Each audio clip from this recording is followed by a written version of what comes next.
नमस्कार। Finally BCI ने यानी कि बार काउंसिल ऑफ इंडिया ने AIB20 के परीक्षा परिणामों की रीचेकिंग से संबंधित ऑफिशियल नोटिफिकेशन पोर्टल पर जारी कर दी है। 30 नवंबर 2025 को पूरे देश भर में AIB20 के एग्जाम्स कंडक्ट हुए थे। बहुत सारे अभ्यर्थियों ने इस परीक्षा में भाग लिया था। 7 जनवरी 2026 को परीक्षा परिणाम घोषित हुए।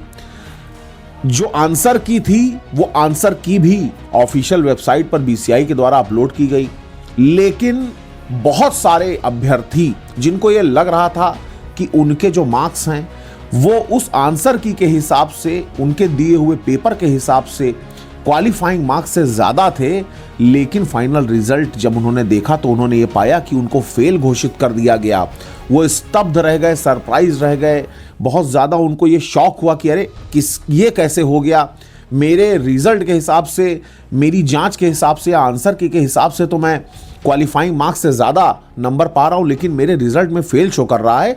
तो इन सारी टिप्पणियों के बाद जिस तरह से कल से पूरे देश भर में तमाम तरीके के वीडियो, ऑडियो, जिस तरीके की टिप्पणियाँ कयास लोग गांठ रहे थे, तो उसके बाद अब बीसीआई ने अपनी ऑफिशियल वेबसाइट पर रीचेकिंग से संबंधित नोटिफिकेशन जारी कर दिया है।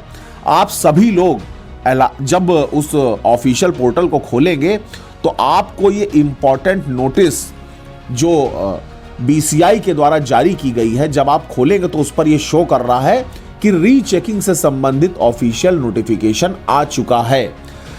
अब इस रीचेकिंग की प्रक्रिया में जो भी छात्र ये समझते हैं कि वो पास हो जाते अगर सही तरीके से जांच होती, और गलत परीक्षा परिणाम घोषित किए गए हैं, जिनको ये लगता है कि उनके नंबर क्वालिफाइंग मार्क्स से ज़्यादा हैं, लेकिन ज़बरदस्ती बीसीआई ने गलत तरीके से रिजल्ट में उनको फेल घोषित कर दिया है, उनके पास एक सुनहरा मौका है। बहुत ध्यान से सुनिएगा। मैं आपको ये जानकारी दे दूं कि आज जब मैं आपको ये सूचना दे रहा हूं तो 9 जनवरी है, 9 जनवरी 2026, और इस हिसाब से अब आप ये उम्मीद कर सकते हैं कि 12 से 15 जनवरी यानी कि केवल 4-5 दिन बाद ये जो लिंक है ये चालू हो जाएगा, लाइव हो जाएगा। यानी कि जो नोटिफिकेशन आई है इसके हिसाब से रीचेकिंग से संबंधित जो पोर्टल का लिंक है वो 12 से 15 जनवरी के बीच खुल जाएगा। तो आपको लगातार इसे चेक करते रहना है। अगर आप पास होना चाहते हैं, अगर आप चाहते हैं कि आपका फेल का रिजल्ट पास में कन्वर्ट हो जाए, तो आपको यह ध्यान रखना होगा केवल बस इस लिंक पर जाकर के पोर्टल को चेक करते रहना कि लिंक कब ओपन होता है। आप AIB की आधिकारिक वेबसाइट पर इसको बराबर चेक करते रहिए। अगर आपको अपने जो आपका रजिस्ट्रेशन नंबर है, ये पासवर्ड है, वो सब अपने पास सुरक्षित रखिएगा। वहां से आप लॉगिन कर पाएंगे। जो आपको आपका क्रेडेंशियल्स है वो सब अपने पास सुरक्षित रखना होगा, वहीं से लॉगिन होगा। रीचेकिंग के लिंक का आपको चयन करना होगा। Application for rechecking of result या इसके जैसा ही कोई लिंक आपको दिखाई देगा तो वहां पर आपको जाकर के क्लिक करना है। जो फॉर्म खुल के आएगा रीचेकिंग से संबंधित, वहां पर अपना पूरा विवरण जो भी कुछ वो आपसे मांगेगा वहां पर आपको फिल कर देना है। जब ये लिंक ओपन होगा उसके बाद की प्रक्रिया मैं आपको बता रहा हूं अभी से कि पता नहीं कब वो लिंक ओपन हो जाए। तो ये सारी चीजें आप ध्यान रखिए कि जो फॉर्म खुल के आएगा application for rechecking of result से संबंधित लिंक को ओपन करने के बाद उसमें पूछी गई हर जानकारी आपको फिल करनी होगी।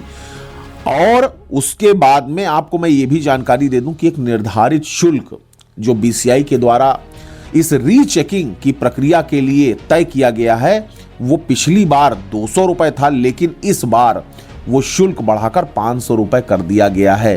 तो ये एक बहुत ही खेद का विषय है। इस पर मुझको पता है कि बहुत सारे लोग ये सोच रहे होंगे कि फिर बीसीआई ने लूटने का एक बहाना बना लिया, लेकिन भैया मरता क्या ना करता।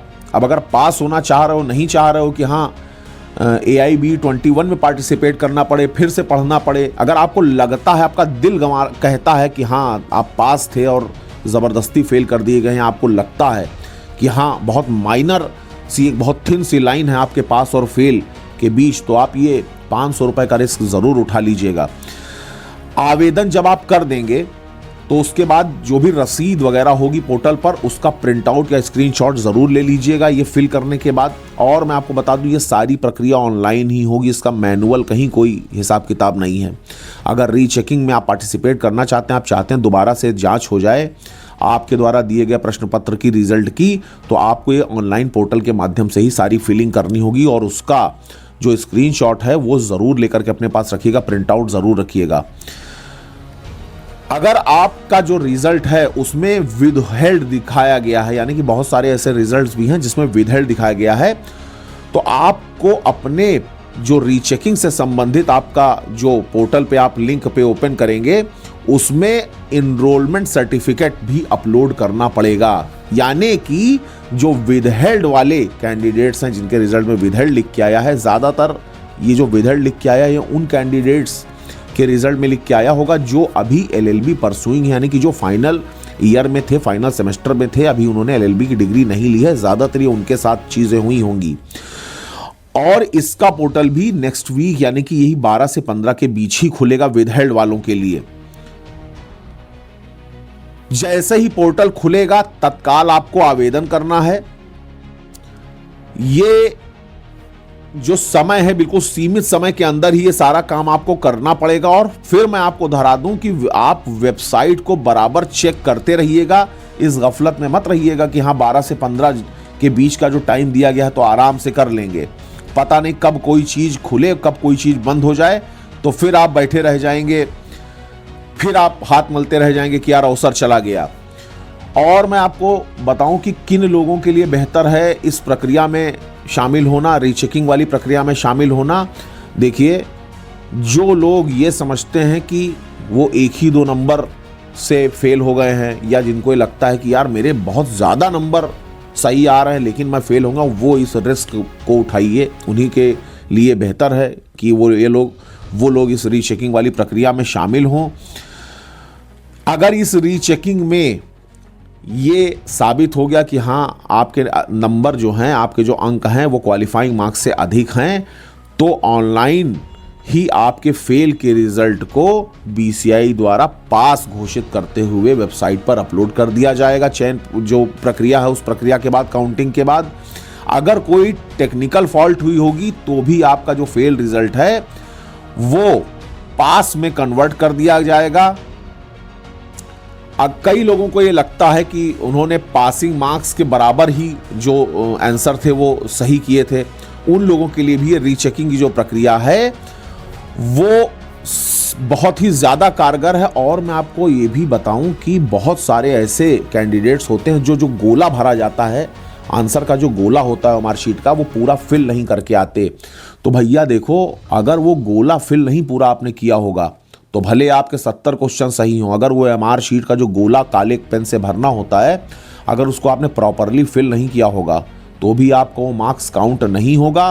फिर आप चिल्लाते रहिएगा कि भैया हमने तो सही आंसर पे टिक किया था। वो टिक से काम नहीं चलता, क्योंकि वो मैनुअल नहीं है, वो मशीन से डिटेक्शन होता है, उसको वो डिटेक्ट करती है। अगर गोला प्रॉपरली फिल नहीं होगा तो फिर आपका जो रिज़ल्ट है वो बदलने वाला नहीं है। तो कुल मिला करके अगर इन सारी चीज़ों को आपको लगता है देखने के बाद कि हाँ आपके रिज़ल्ट में परिवर्तन हो सकता है, रीचेकिंग के बाद में कोई बड़ा फेरबदल होने की संभावना है, तो आप इस रीचेकिंग की प्रक्रिया को ज़रूर चयनित कीजिए। और जब आप ऑनलाइन फॉर्म भर रहे होंगे रीचेकिंग का, तो आपके पास एक ऑप्शन और आएगा इन पर्सन रीचेकिंग का, यानी कि व्यक्तिगत रूप से इन पर्सन रीचेकिंग का एक ऑप्शन आएगा। अगर आप उस पर क्लिक करेंगे, अगर आप वो विकल्प चुनेंगे, तो आप BCI के दिल्ली स्थित कार्यालय पर जाकर के अपनी OMR शीट भी देख सकते हैं, यानी कि दोनों तरीका है। अगर आप रीचेकिंग का ऑप्शन चुनते हैं तो रीचेकिंग के ऑप्शन में आपकी OMR शीट, बबल्स जो OMR शीट है उसकी चेकिंग होगी, जो आपने गोले फिल किए हैं उसकी चेकिंग होगी, दोबारा से स्कैनिंग और अंकों का मिलान, ये सारी प्रक्रिया करके और पोर्टल पर अगर आप पास होते हैं तो बहुत ही फेयरली वो पास का रिजल्ट अपलोड कर दिया जाएगा। लेकिन अगर आप ये सोचते हैं कि नहीं मैं अपनी आंखों से अपनी OMR शीट को देखूंगा, केवल ऑप्शंस में फिल नहीं करूंगा यहां से बैठ के, मैं खुद देखना चाहता हूं अपनी आंखों से कि मैंने क्या गलती की, मेरी OMR शीट मेरे सामने आ जाए, मैनुअली मैं देख लूं, तो आप इन पर्सन का ऑप्शन चुन करके क्लिक कर दीजिएगा और फिर आपको स्लॉट मिल जाएगा कि कब आपको बार काउंसिल ऑफ इंडिया के कार्यालय पर जाकर के अपनी OMR शीट देखने का अवसर प्राप्त होगा। उस तिथि, उस दिनांक, उस समय पर जाकर के आप अपनी OMR शीट देख सकते हैं। तो कुल मिलाकर के जिन भी अभ्यर्थियों को ये लगता है, उनका दिल कहता है कि नहीं वो पास हैं, तो 500 रुपए का वो ये रिस्क ज़रूर उठाएं। हाँ, ये बात है कि अगर किसी और जगह के आप रहने वाले हैं, भारत देश बहुत बड़ा है, कहीं अन्य किसी राज्य के आप रहने वाले हैं दिल्ली के अलावा, तो आपके लिए थोड़ा सा ये दिक्कत का सबब है। इस ठंडक के मौसम में आपको सफ़र करना पड़ जाएगा। तो भाई विधि के छात्रों के लिए बहुत बड़ी परेशानी खड़ी हो गई, जो बेचारे किसी तरह से इस परीक्षा में सम्मिलित हुए थे लेकिन उनके परिणामों में फेल घोषित कर दिया गया है। तो कहीं ना कहीं एक और बहुत बड़ी जटिल प्रक्रिया से उनको गुजरना होगा अगर वो ये चाहते हैं कि वो पास घोषित कर दिए जाएं। तो मैं अपनी तरफ से खाली आपको एक सजेशन दूंगा कि भाई व्यक्तिगत रूप से OMR शीट देखने जाने के चक्कर में मत पड़िए, लेकिन अगर आप कर सकते हैं तो रीचेकिंग वाला ऑप्शन, अगर आप फेल हो गए हैं और आपको लगता है कि हाँ भाई आप पास हैं, पास हो सकते हैं, तो आप जब ये 12 से 15 जनवरी के बीच ये लिंक ओपन होगा रीचेकिंग का, तो आप इस पर जा करके और रीचेकिंग के लिए ज़रूर आप जा करके इसको फिलिंग करिएगा कि किसी तरीके से रीचेकिंग आपकी कॉपी की हो जाए, आपकी OMR शीट की रीचेकिंग हो जाए। आप अप्लाई ज़रूर कर दीजिएगा। 500 रुपये की बात मैं समझता हूँ कि जो निम्न आय वर्ग के छात्र हैं, जो बेचारे किसी तरीके से एक एक दिन का एक एक पाई जुटा करके अपना जीवन यापन कर रहे हैं, उनके लिए थोड़ा कठिन है। लेकिन फिर भी अगर आप दोबारा से 3500, 4000 जैसी महंगी फीस भरकर AIB के पेपर में सम्मिलित नहीं होना चाहते, आपको लगता है कि इसी में आपका भला हो जाएगा, तो आप इस प्रक्रिया को एक बार अपनाइए। और मैं ईश्वर से ये कामना करूँगा कि मेरे जो भी भाई बहन फेल हो गए हैं, वो पास होने योग्य थे, वो सभी पास हो जाएं, नए करियर, नए फ्यूचर की शुरुआत हो। All the very best. धन्यवाद।